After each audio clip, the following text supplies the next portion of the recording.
भारत के प्राचीन और धार्मिक शहर वाराणसी में गंगा की लहरों का संगीत हमेशा गूंजता है। इस शहर की सड़कों पर चलते हुए आप पुराने मंदिरों, बाजारों और रंग बिरंगे कपड़ों से भरे स्टॉल का आनंद ले सकते हैं। यहीं पर एक प्रतिष्ठित हीरा व्यापारी रमेश चंद्र अपनी दुकान रत्नदीप के लिए जाने जाते हैं। उनकी दुकान में न केवल अनमोल हीरे हैं, बल्कि उनके दिल में भी लोगों के लिए सेवा का जज्बा है। लेकिन इस दीवानगी के पीछे एक गहरा रहस्य छिपा है। हीरे की चोरी का खौफ। वाराणसी की सांस्कृतिक जिंदगी में रत्नदीप की दुकान हमेशा कोलाहल से भरी रहती है। रमेश चंद्र अपने दरवाजे पर खड़े होकर ग्राहकों का स्वागत करते हैं। हालांकि पिछले कुछ महीनों से उन्हें ये महसूस हो रहा था कि कोई चोर उनकी दुकान पर नजर रखे हुए है। एक दिन जब रमेश ने अपनी दुकान खोली तो उन्हें एक गंदगी से भरा कागज मिला, जिसमें लिखा था, आपके हीरो की सुरक्षा में खामियां हैं, जल्दी करो वरना मैं वापसी करूंगा। ये पढ़कर रमेश का दिल धड़कने लगा। उन्होंने सुनील को बुलाया और कहा, नजर रखो, कुछ गलत हो रहा है।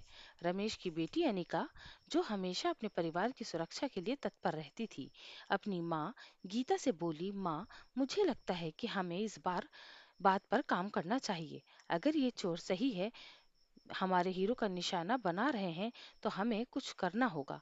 अनिका ने अपने दोस्तों राधिका और शिवांश को बुलाया, एक योजना बनाने की शुरुआत की। हमें दीपक के बारे में अधिक जानकारी इकट्ठा करनी होगी, हमें निगरानी रखनी पड़ेगी, उसने कहा।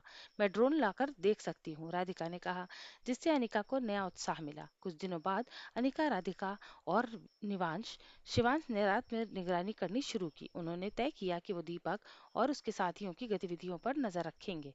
एक रात वो दुकान के पास पहुंचे और देखा कि दीपक अपने साथियों के साथ बातचीत कर रहा था। आगामी दिनों में हमें जाल बिछाना होगा, चलो हम रमेश चंद्र की दुकान को निशाना बनाते हैं, दीपक ने कहा। उनकी ये बात सुनकर अनिका की चित्ती बढ़ गई और उसे तुरंत योजना बनाई। हमें जाकर सुनील को बताना होगा, उसने कहा। सुनील ने अनिका की बातें सुनकर तुरंत कार्रवाई की। उन्होंने अपनी पुलिस टीम बनाई और दीपक की गतिविधियों को निगरानी शुरू कर दी। आपकी जानकारी के लिए धन्यवाद, सुनील ने अनिका से कहा। आपने बहुत अच्छी तरह से काम किया है। इस बीच अनिका ने दूसरी योजना बनाई, जिसमें उसने अपने ड्रोन का उपयोग किया। हमें उनकी बातचीत को रिकॉर्ड करना होगा, इससे हमें सबूत मिलेंगे, उसने कहा।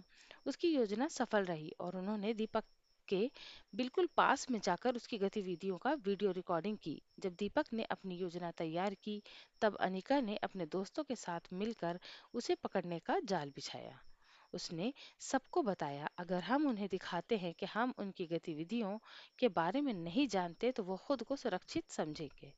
गश्ती टीम ने दीपक और उसके साथी को पकड़ने के लिए अपने स्थान पर छुपना शुरू किया।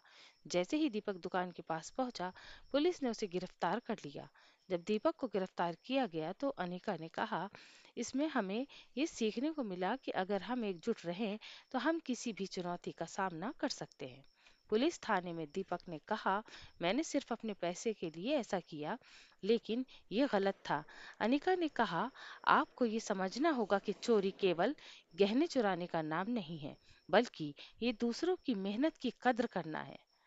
हालांकि दीपक पकड़ लिया गया था, लेकिन उसके साथी अभी भी कहीं बाहर थे। अनिका ने महसूस किया कि उन्हें उनसे सतर्क रहना होगा। उसने सुनील से सुझाव दिया, हमें कड़ी निगरानी रखनी होगी। सुनील ने सहमति जताई और सभी को ये बताया कि वो लगातार गश्ती दल बनाए रखेंगे। कई दिनों के बाद अनिका ने स्थानीय दुकानदारों को एक सभा में बुलाया। हमें एकजुट होकर अपनी सुरक्षा बढ़ानी होगी, आइए हम मिलकर एक गश्ती टीम बनाते हैं, उसने कहा।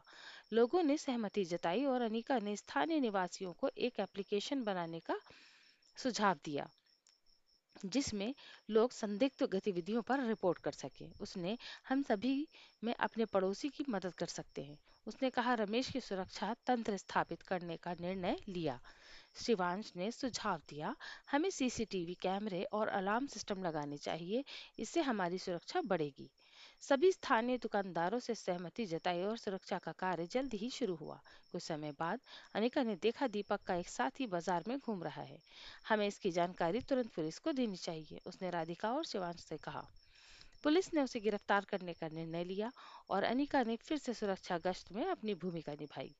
हमें ये सुनिश्चित करना होगा कि वो फिर से हमला ना कर सके, उसने कहा। गश्ती दल ने चोर को पकड़ने के लिए योजना बनाई। जब चोर को पकड़ने का समय आया, अनिका ने अपने दोस्तों से कहा, हम पहले ही कहीं अधिक तैयार हैं। हमें बिना किसी डर के काम करना चाहिए। पुलिस ने चोर को पकड़ लिया और पूरी वाराणसी में एक बार फिर से शांति स्थापित हुई। सभी चोरों को पकड़ने के बाद वाराणसी में एक सामुदायिक उत्सव मनाया गया। रमेश ने सभी को आमंत्रित किया। हमने मिलकर एक महत्वपूर्ण कार्य किया, साथ में हमने अपने समाज की सुरक्षा को सुनिश्चित किया है।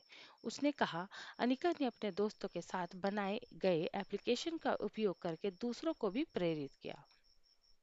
सबने एकजुटता से एक दूसरे की सुरक्षा की कसम खाई।